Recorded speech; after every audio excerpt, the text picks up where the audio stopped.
My family insisted I washed out of the Navy. I stayed quiet at my brother's SEAL ceremony. Then his general met my eyes and said, "Colonel, you're here." The crowd went still. My dad's jaw hit the floor. You know, there's this incredible weight that comes with living a double life. Imagine dedicating yourself to something so profoundly important, something that literally saves lives, only to have the people you love most think you're a complete disappointment. Then, in one explosive moment at your brother's biggest triumph, everything shatters. My name is Samantha Hayes, and for years my family believed I was a washout. They thought I'd flunked out of the Naval Academy and was stuck in some dead-end administrative job. The absolute irony?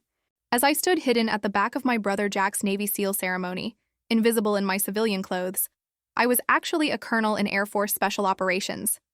For national security reasons, my entire career had been a secret. Until that day. As I scanned the crowd, I saw Jack's commanding general, Rear Admiral Wilson, looking straight at me. His eyes widened. He recognized me, and that was the beginning of the end for my carefully constructed lie. Growing up in San Diego as the daughter of retired Navy Captain Thomas Hayes, military excellence wasn't just encouraged in our house, it was practically encoded in our DNA. Our home was a shrine to naval memorabilia, and dinner conversations were lectures on maritime strategy and military history. My dad's booming voice would fill the dining room with tales of his deployments, his eyes gleaming with pride as my younger brother Jack absorbed every single word. I listened, equally fascinated, equally hungry, but somehow my enthusiasm was never quite received the same way. Samantha has a sharp mind, my father would tell his Navy buddies who visited, but lacks the discipline for service. That assessment didn't just sting, it cut, especially because all I ever wanted was to follow in his footsteps. I ran before school every morning, devoured his naval tactics books, and applied to the Naval Academy with perfect grades and test scores. When I got accepted, it was honestly the proudest day of my life. My father actually hugged me, a moment so rare it felt monumental. "Don't waste this opportunity," he gruffed, his voice thick with what I hoped was emotion. The academy was everything I'd dreamed of, challenging, fulfilling, electric. I excelled in strategy courses and physical training, graduating in the top percentile. What my family never knew, though, was that during my third year, I was quietly approached. Intelligence officers who had noticed my aptitude in some very specific areas offered me a position in a classified program. It required immediate transition and absolute impenetrable secrecy.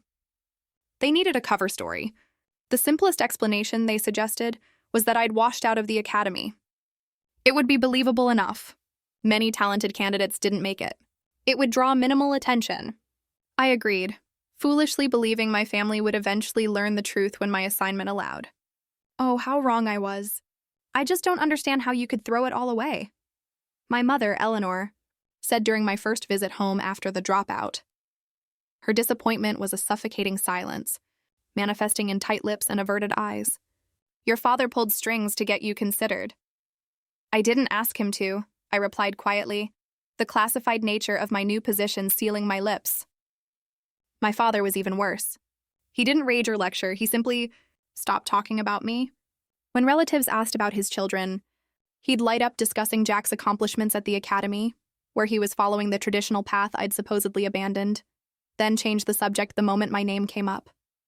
Thanksgiving dinners became exercises in endurance. "Jack's been selected for advanced tactical training," my father would announce, carving the turkey with surgical precision. "Top of his class. We're so proud," my mother would add, her hand resting on Jack's shoulder, her eyes sliding past me. "It's comforting when your children find their purpose." My cousin Melanie, always bless her heart, tactless, once asked directly across the table, "So, Sam, are you still working that administrative job at the insurance company?" That was the cover story I'd maintained. A boring corporate position designed to discourage further questions. "Yes," I answered, swallowing both the lie and my pride. "Still there." "Good benefits, I guess," she replied with a thin, knowing smile that conveyed volumes about her assessment of my life choices. Meanwhile, my actual career was advancing at an extraordinary pace. I couldn't tell them about the night operations in countries officially untouched by American forces. I couldn't mention the intelligence I'd gathered that had saved countless lives, or the commendations accumulating in a secure facility, rather than on my wall. I couldn't explain the months of silence when I was unreachable because I was operating deep undercover. Each success in my classified world seemed to parallel a fresh disappointment in my family's eyes. When I was promoted to major, my parents were discussing how Jack had been selected for an elite training program. When I received a silver star in a private ceremony, my mother was lamenting to her friends about her daughter who just didn't apply herself. Jack himself wasn't unkind. He simply followed our parents' lead, growing increasingly distant as our supposed life paths diverged. Occasionally, he'd call with news of his accomplishments, always ending with an awkward, "So how's the office job?" I'd murmur congratulations and offer vague updates about my fictional corporate life, hating every second of the deception. Years passed this way, the divide growing wider. I developed a thick skin about my family's perception, focusing instead on my missions and the difference I was making. But deep down, the pain of being the family disappointment never fully subsided. Every achievement in my secret life was shadowed by the knowledge that the people who should be proudest didn't even know. My transition from Naval Academy student to Air Force Special Operations was abrupt, intense. While my family believed I was licking my wounds and settling for civilian mediocrity, I was actually undergoing some of the most rigorous training the military offers. The program that recruited me specialized in intelligence gathering and analysis with direct tactical applications, a rare combination that suited my particular skills perfectly. The training facility was located in an unmarked compound in Virginia, where days began at 4 a.m. and often ended after midnight. Physical conditioning was merely the foundation. The real work involved learning to process and analyze intelligence in real-time crisis situations, often while experiencing extreme physical stress or sleep deprivation. "Hayes, your mind works differently," my instructor, Major Lawrence, noted after I solved a particularly complex intelligence simulation. "You see patterns where others see chaos." This aptitude accelerated my progress. While most trainees required 18 months, I finished in 11. My first assignment came immediately, a low-profile intelligence gathering operation in Eastern Europe, where Russian influence was creating concerning ripple effects. Colonel Diana Patterson became my mentor during this period, a pioneering woman in special operations. She recognized something in me that reminded her of herself. "The system isn't built for us," she told me frankly during a debriefing. "But that's precisely why we succeed in it. We approach problems from angles others don't consider." Under her guidance, I learned to navigate not just the operational challenges, but also the unique difficulties of being a woman in this elite space. She taught me to use others' underestimation as an advantage, to speak with quiet authority rather than volume, and to build networks of trust that transcended the usual military hierarchies. By my 4th year, I had been promoted twice and led my own intelligence team in operations spanning 3 continents. My specialty became extracting critical information in environments where traditional intelligence assets couldn't operate. One particular mission in Syria resulted in intelligence that prevented a major terrorist attack on European soil. The classified commendation cited my exceptional judgment under extreme pressure and innovative tactical approach. Yet each time I received recognition within my classified world, the contrast with my family life became more painful. I attended award ceremonies alone, watching other officers embrace their proud families. I celebrated promotions with colleagues who knew only pieces of my story, never the full picture. And I continued to maintain my cover as an unremarkable corporate drone during increasingly infrequent family visits. "Congratulations on your promotion to team lead in customer service," my mother said during one phone call, clearly making an effort to show interest in what she believed was my career.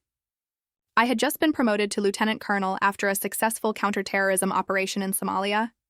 "Thanks, Mom," I replied, hating the deception. "It's just a small step up." The operational security requirements of my position meant maintaining absolute secrecy. Even as I rose to command larger teams and more sensitive missions, my cover story remained in place. Only a handful of high-ranking officers knew my complete service record, while most who worked with me knew only the portions relevant to our joint operations.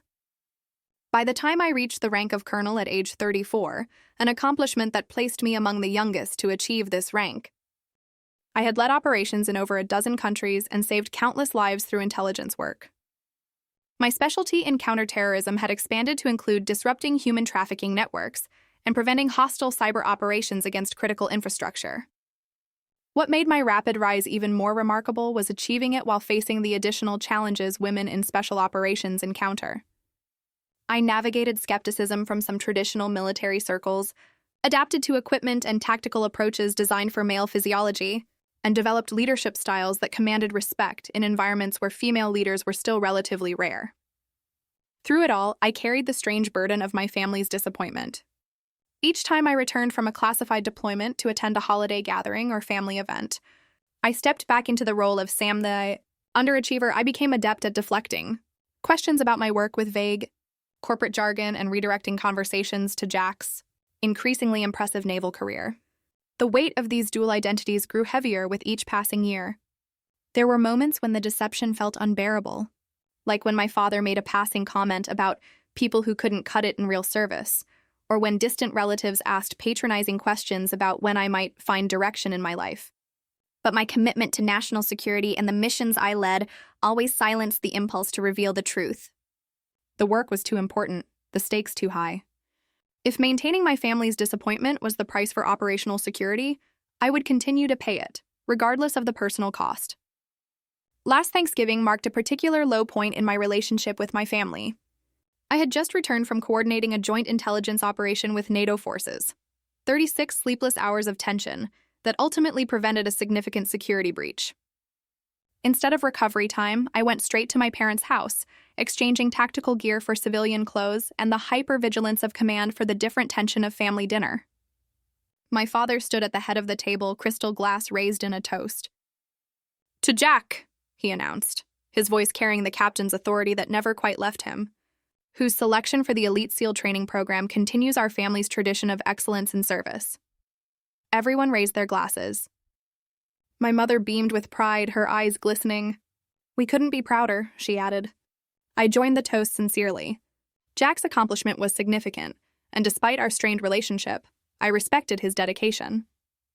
But as glasses clinked and congratulations flowed, my mother leaned toward her sister and whispered, just loudly enough for me to hear, "At least one of our children is making us proud." The comment sliced through me, despite years of developing thick skin. I excused myself to the kitchen, ostensibly to help with dessert, but really to compose myself. My cousin Melanie followed, cornering me by the refrigerator. "So, still pushing papers at that insurance company?" she asked, sipping her wine with an air of superiority. Melanie had recently been promoted at her law firm and never missed an opportunity to highlight the contrast in our careers. "Something like that," I replied, focusing on arranging pie slices rather than meeting her gaze. "You know, my firm has an opening in our administrative department," she offered with faux generosity. "Probably pays better than what you're making. I could put in a word." I thanked her politely, while imagining how she might react if she knew I'd just briefed the Joint Chiefs of Staff the previous week. The dinner conversation shifted to a recent military operation that had made national news, an operation I had actually helped coordinate from the intelligence side. I sat silently as my father and uncle analyzed what little information had been released to the public, both confidently incorrect about how the mission had unfolded. If they'd approached from the eastern perimeter instead, my father declared with authority, they could have avoided that initial resistance. I took a long sip of water. Knowing the eastern perimeter had been deliberately avoided due to intelligence I'd personally verified about hidden surveillance systems. The urge to correct him burned in my throat, but I swallowed it with my water. After dinner, Jack announced his engagement to his girlfriend, Allison, a naval medical officer he'd met during his training. The family erupted in celebration. Champagne appeared, toasts multiplied, and my mother immediately began discussing wedding plans. In the midst of this joyful chaos, my secure phone vibrated with the pattern that indicated highest priority. I slipped away to the guest bedroom to check the message. Immediate deployment orders. A situation had developed that required my specific expertise, with extraction scheduled in 3 hours. I returned to the celebration, pulling Jack aside to offer genuine congratulations and explain that a work emergency required me to leave immediately. His face fell in disappointment, tinged with that familiar judgment. "Seriously, Sam? It's my engagement celebration. What kind of insurance emergency happens on Thanksgiving night?" "I'm sorry," I said, meaning it completely, but unable to explain further. I wouldn't leave if it wasn't absolutely necessary. My parents reacted with the resigned disappointment I'd grown accustomed to. "Of course, Samantha has to leave," my mother said to the relatives, not bothering to lower her voice.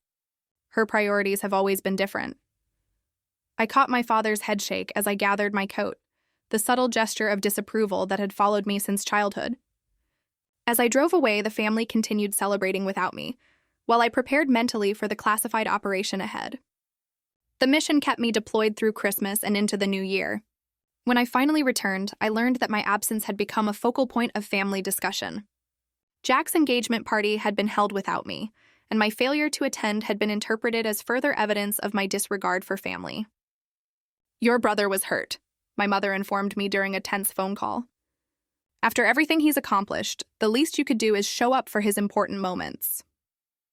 What she couldn't know was that during his engagement party, I had been leading a critical intelligence operation that resulted in the rescue of kidnapped aid workers. The mission earned me another commendation, one that would remain in a classified file rather than on my mantle. The growing divide between my professional success and personal failure created an increasingly unbearable tension. Each family interaction became more strained, each deception more painful. As Jack's seal ceremony approached, I found myself at a breaking point, torn between my duty to national security and my crumbling relationship with my family. The day of Jack's seal ceremony dawned clear and bright, perfect Southern California weather that seemed to mock my inner turmoil. I deliberated for weeks about whether to attend, knowing my presence would be scrutinized by a family increasingly frustrated with what they perceived as my indifference to Jack's achievements. My decision to go wasn't simple. I requested a rare day of leave from my duties, arranged secure transport, and carefully selected civilian clothes that would allow me to blend in while still maintaining appropriate military bearing, a habit too ingrained to break, even in this context. The Naval Special Warfare Command facility gleamed in the morning sun as I approached. I instinctively cataloged security positions and protocols with my trained eyes, noticing details most civilians would miss. This awareness reminded me how far I was from the person my family believed me to be. I arrived deliberately late, slipping into the back row as families claimed seats near the front. My parents occupied prominent positions in the family section, my father wearing his dress uniform with the pride of a naval captain whose son was following his distinguished path. My mother sat beside him, elegant in a navy blue dress, her posture reflecting the military precision she'd absorbed through decades of marriage to my father. The ceremony proceeded with the characteristic discipline and tradition of naval special warfare. Each element, from the presentation of colors to the precise movements of the honor guard, followed protocols I knew intimately from my own classified ceremonies. The difference was that today's event was public, celebrated openly with proud families and commemorative programs, unlike the clandestine recognition of my own achievements. As the ceremony progressed, I found myself analyzing the security perimeter out of professional habit, while simultaneously absorbing the significance of Jack's accomplishment. Becoming a SEAL represented years of grueling training and exceptional dedication, a fact I appreciated perhaps more fully than anyone else in my family could. Midway through the ceremony, I noticed a familiar face on the platform, Rear Admiral Wilson, who had commanded joint operations where my intelligence team had provided critical support. He was scheduled to deliver remarks. Seeing him triggered an immediate internal alert. Admiral Wilson was one of the few high-ranking officers who knew my complete service record and true rank. I shifted slightly in my seat, angling myself to become less visible from the stage. The movement was subtle, the kind of adjustment intelligence officers make instinctively to avoid recognition when necessary. For a moment, I believed I had successfully minimized my presence. Then came Jack's moment of recognition. He stood tall as his accomplishments were read, his face composed in the disciplined expression of a warrior receiving honors. Despite our complicated relationship, pride swelled in my chest. Whatever else had transpired between us, my brother had earned this moment through genuine merit and determination. As applause followed Jack's recognition, I allowed myself to relax marginally. A mistake in retrospect. My slight movement caught Admiral Wilson's eye during his scan of the audience. I watched his expression change as recognition dawned. First confusion, then certainty, then an unmistakable reaction to finding a highly decorated Air Force Special Operations colonel sitting anonymously in civilian clothes at a Navy SEAL ceremony. Our eyes locked momentarily. In that brief exchange, I conveyed a silent request for discretion that military personnel of our rank and experience understand implicitly. The Admiral gave an almost imperceptible nod, and I believed the moment had passed without incident. The ceremony continued with the remaining recognitions and formal remarks. I began calculating my exit strategy, planning to congratulate Jack briefly before departing to avoid extended family interaction. But as the formal portion concluded and families began moving toward their graduating seals, I noticed Admiral Wilson conversing with another officer while gesturing subtly in my direction. My internal alarm sharpened. The second officer, Commander Brooks, had also worked with my team during a joint counterterrorism operation the previous year. Now, both men were looking in my direction with that particular expression of military leadership, preparing to acknowledge a fellow officer. I began moving toward the exit, hoping to evade the approaching confrontation. But the crowd's movement blocked my path.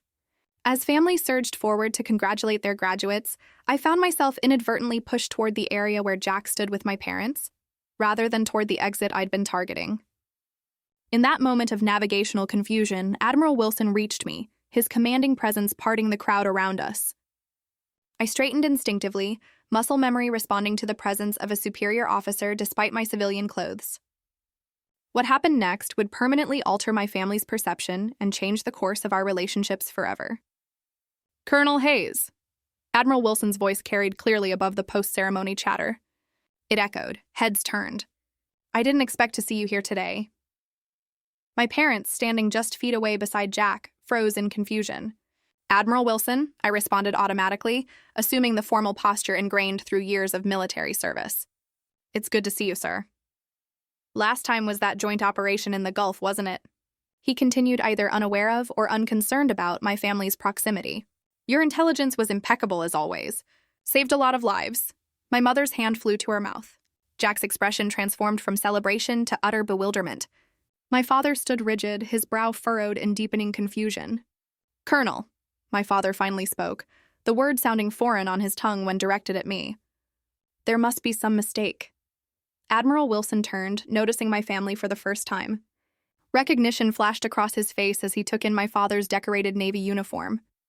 "Captain Hayes," he acknowledged with respect, before turning back to me with raised eyebrows. "They don't know." Before I could respond, Commander Brooks approached, extending his hand. "Colonel Hayes, your team's work on the Antalya operation was remarkable. We've implemented your extraction protocols across 3 divisions now." The reality of my position was materializing around us like a photograph developing in solution, becoming clearer with each passing second. My carefully maintained cover, the story of professional mediocrity I'd cultivated for years, was dissolving in real time. "Samantha?" My mother's voice trembled with confusion. "What are they talking about?" Admiral Wilson assessed the situation with the quick comprehension of a seasoned commander. "Captain Hayes, Mrs. Hayes," he addressed my parents directly. "Your daughter is one of our most valuable assets in special operations. Her work in intelligence and counterterrorism has been extraordinary." "That's not possible," my father stated flatly. "Samantha left the Naval Academy. She works in insurance." "Air Force, not Navy," Admiral Wilson corrected, "and at a rank that reflects exceptional service. The insurance work would be her cover story. Fairly standard in her division." Jack stepped forward, his new SEAL trident gleaming on his uniform. "Sam, is this true?" The moment of decision had arrived without warning or preparation. Years of secrecy pressed against the sudden exposure, creating a disorienting pressure. But as I looked at my family's confused faces, I recognized that continuing the deception was no longer an option. "Yes," I confirmed simply. "It's true." My father's expression cycled through disbelief, confusion, and the beginning glimmers of reassessment. "You're actually a colonel in the Air Force?" "Special Operations Command, Intelligence Division," I specified, the words feeling strange after years of careful avoidance. I was recruited from the academy directly into a classified program. The dropout story was my cover. Other officers who recognized me had begun to drift over, creating an impromptu gathering that made the revelation increasingly public. A major from Joint Special Operations nodded respectfully in my direction. "Colonel Hayes' analysis changed our entire approach in the Mogadishu intervention." My mother looked physically unsteady. "All this time when we thought—" "I couldn't tell you," I said quietly. "Most of my work is classified at the highest levels. The cover story was a requirement, not a choice." Jack's expression had transformed completely, shifting from confusion to a growing understanding that only another military professional could fully grasp. "That's why you missed my engagement party." "Coordinating an extraction of exposed assets in Eastern Europe?" I confirmed. couldn't wait, and I couldn't explain. My father, ever the Navy man, had regained his composure and was processing the information with military precision. "What's your security clearance level?" "Higher than I can specify in this setting," I answered. The response itself confirmed more than the words contained. Around us, the crowd continued to celebrate, largely oblivious to the family drama unfolding in our small circle. But within that circle, years of misperception were crumbling under the weight of revealed truth. Admiral Wilson, sensing the personal nature of the moment, prepared to withdraw. "Captain Hayes, you should be proud. Your daughter's service record is exceptional. The details are classified, but the value is beyond question." He turned to me with a respectful nod. "Colonel, I'll see you at next month's Joint Operations Briefing." As he departed, the protective barrier between my two worlds, the accomplished military officer, and the family disappointment, had been irrevocably breached. Standing before my family in civilian clothes, but now recognized as Colonel Hayes, I felt exposed in a way that countless high-risk operations had never made me feel. "Why would you let us believe you'd failed?" my mother asked, hurt evident in her voice. "It wasn't about what you believed," I explained carefully. "It was about operational security. The fewer people who knew, the safer the operations and the people involved." My father, processing this revelation with decades of military experience, was beginning to understand the magnitude of what had been hidden. To reach colonel at your age in special operations. Jack, with his own military training, was connecting dots fastest. Those unexplained absences, the vague explanations. That time you showed up at Christmas with what looked like shrapnel wounds you claimed were from a car accident. "Not a car accident," I confirmed quietly. As reality settled around us, I watched my family recalibrating years of perceptions and judgments. The disappointment they had carried and the disappointment I had endured was transforming into something else entirely. Something yet undefined, but irrevocably changed.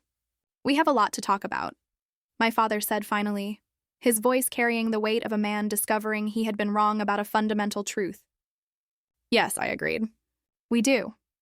The family dinner following Jack's ceremony took place at an upscale restaurant near the base, a celebration planned long before the day's revelations. What should have been exclusively focused on Jack's achievement had now become something else entirely, the first honest family gathering of my adult life. We sat at a private table in the corner, security conscious even now. My father ordered wine with uncharacteristic generosity, perhaps recognizing that this conversation required social lubrication. Silence hung heavily as menus were studied with unusual intensity, everyone avoiding the elephant in the room until the waiter departed with our orders. "So," my father began, setting his water glass down with precision. "A colonel." It wasn't a question, but I nodded. Confirmation. "That's remarkably fast advancement." He continued, the career military officer in him automatically calculating the timeline.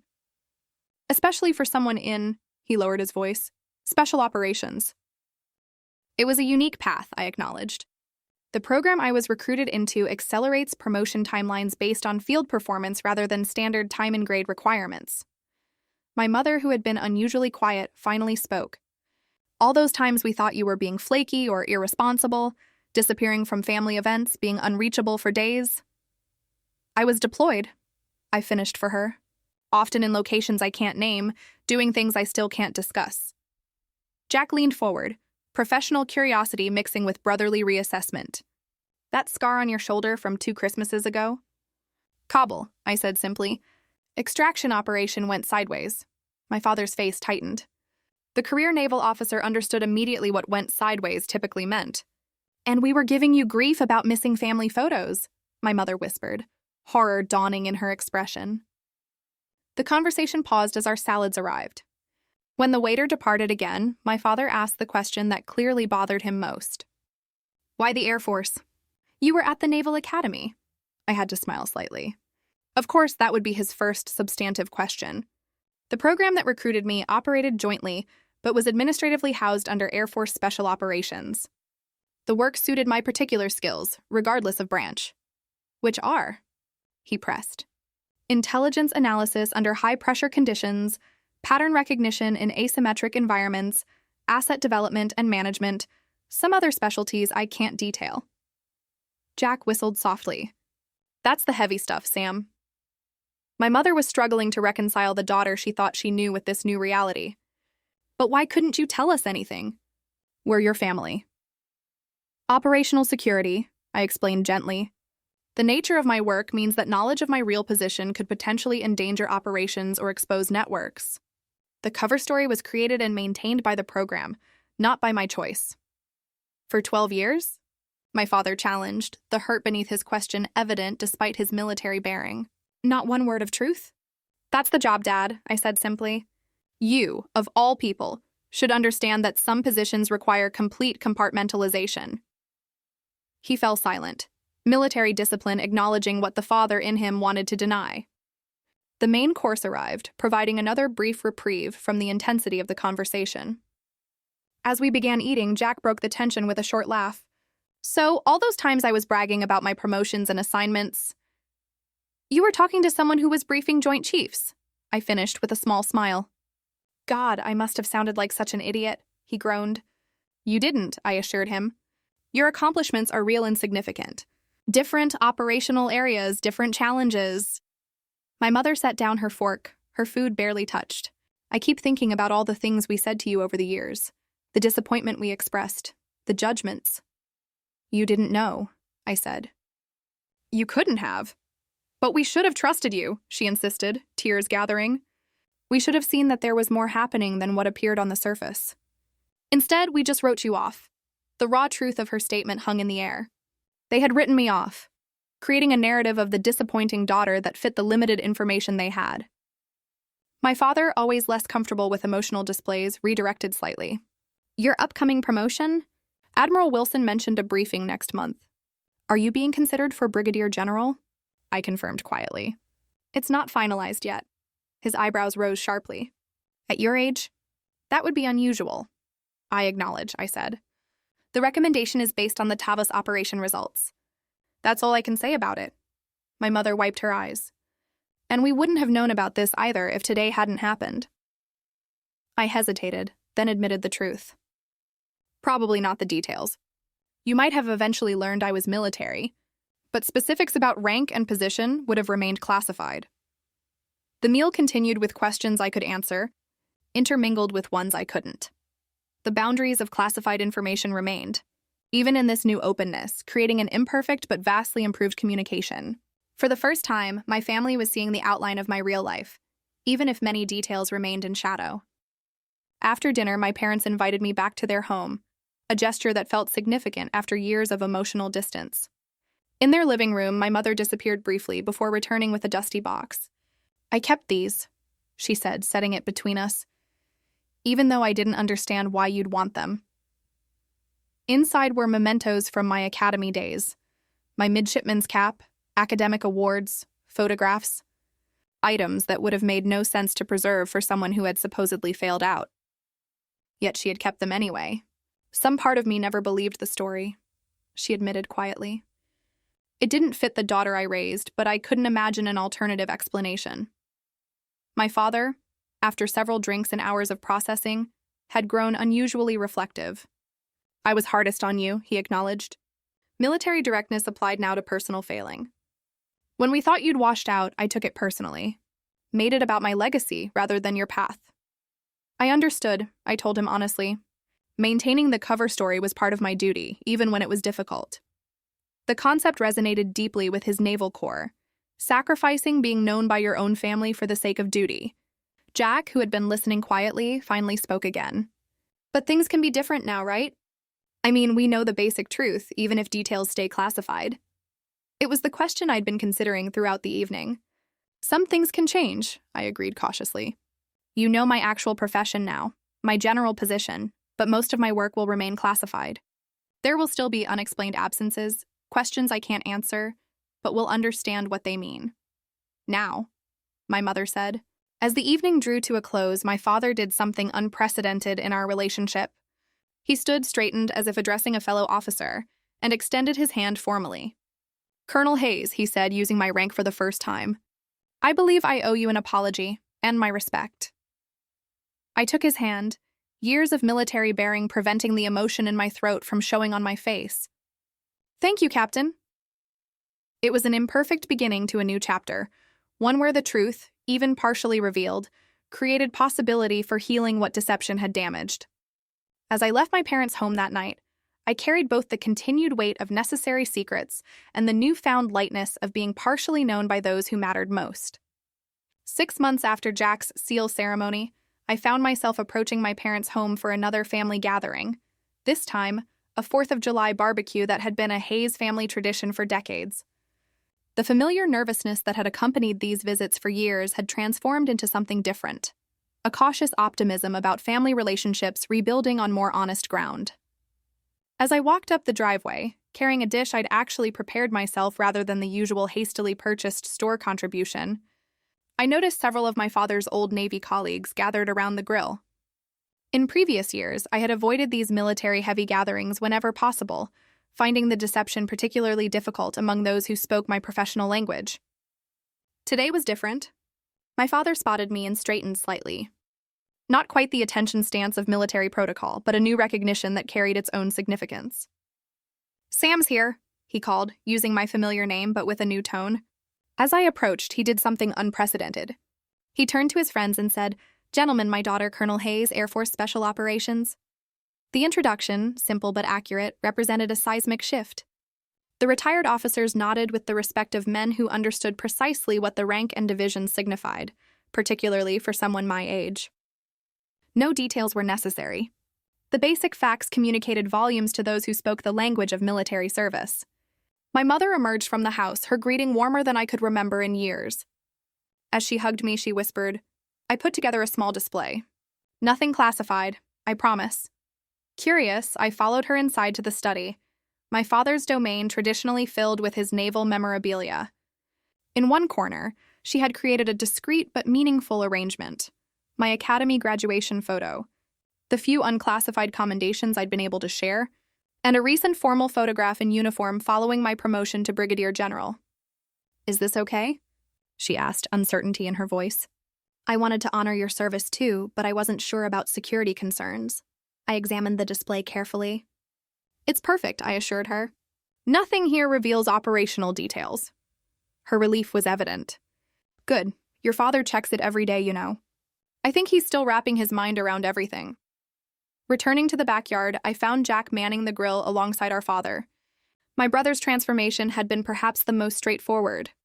One military professional recognizing another, with the shared understanding that comes from parallel experiences despite different branches and specializations. "General," he greeted me with a grin and a deliberately informal salute.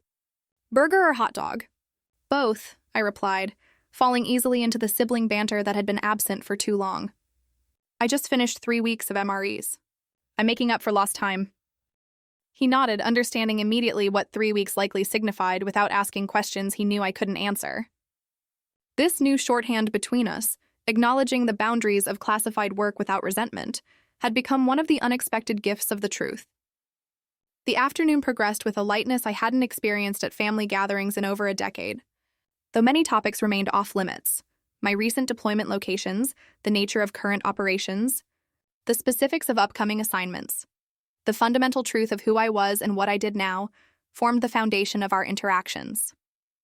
My father, always more comfortable with actions than words, found ways to express his changed perspective. He introduced me to his colleagues with unmistakable pride. He referenced my operational insight when discussions turned to current military affairs. And most tellingly, he deferred to my expertise in areas where Air Force operations intersected with naval concerns, a professional respect that meant more than any verbal apology. As evening approached and we gathered for the traditional Hayes family photo, I stood beside Jack. Both of us now recognized for our service, rather than compared by it. My mother arranged us with the precision of a longtime military spouse. "My children," she said to a neighbor who was taking the photograph, "both serving their country, just in different ways." The simple statement acknowledged the parallel value of our different paths, a recognition that would have seemed impossible a year earlier. Later, as fireworks illuminated the sky, my father joined me at the edge of the yard where I'd stepped away briefly to check a secure message. "All good?" he asked, the question encompassing more than the immediate communication. "Yes," I confirmed, returning the phone to my pocket. "Nothing urgent." He nodded, gazing upward at the patriotic display rather than at me. A military man's approach to emotional conversation. "I've been thinking about what it cost you," he said finally, "carrying that cover story all these years. Bearing our disappointment when you were actually doing my job," I finished when he trailed off. "That's all it was, Dad. The job I was assigned with the parameters required." "But the personal cost," he insisted, still watching the fireworks, "missing the recognition you deserved, even from your family." I considered this, formulating my response with the same care I applied to operational assessments. "There's something freeing about being evaluated solely on your work, without external expectations or family legacy influencing perceptions," I offered. "In some ways, starting with a blank slate let me define my own path." He absorbed this perspective thoughtfully. "Still, I regret the judgments we made with incomplete information." "That's the nature of intelligence work," I replied with a small smile. "Everyone operates with incomplete information. The difference is whether you recognize its incompleteness." This observation, applying professional principles to personal relationships, seemed to resonate with him. "A fair assessment," he acknowledged, military precision in his nod. As we rejoined the family gathering, I reflected on the strange journey of the past 6 months. The revelation at Jack's ceremony had not instantly repaired years of misunderstanding, but it had created space for something new to grow. The family that had once seen me as their greatest disappointment was now navigating a recalibrated relationship based on partial truth, the maximum disclosure my position allowed. 2 weeks later, I stood at attention during my promotion ceremony, the stars of a brigadier general being affixed to my uniform. Unlike previous promotions celebrated only among cleared colleagues, this one included 3 seats in the family section, occupied by my parents and brother. The technical details of my accomplishments remained classified in the official citation, cloaked in the deliberately vague language of special operations, but the pride in my family's eyes needed no detailed explanation. They understood enough now, not everything, but enough. As the ceremony concluded and I joined my family, my mother embraced me with tears in her eyes. "I always knew you were exceptional," she whispered. "I just didn't know how." My father, ever the naval captain, extended his hand for a formal shake before professional composure gave way to parental pride. And he pulled me into a brief, tight hug. "Well done, General Hayes," he said gruffly. "Well done." The journey from family disappointment to recognized professional had been complicated by necessary secrets and security requirements that would never fully disappear. But standing with my family, accepting congratulations for an achievement they could finally acknowledge, I found peace in being partially known, an imperfect but meaningful visibility after years in the shadows.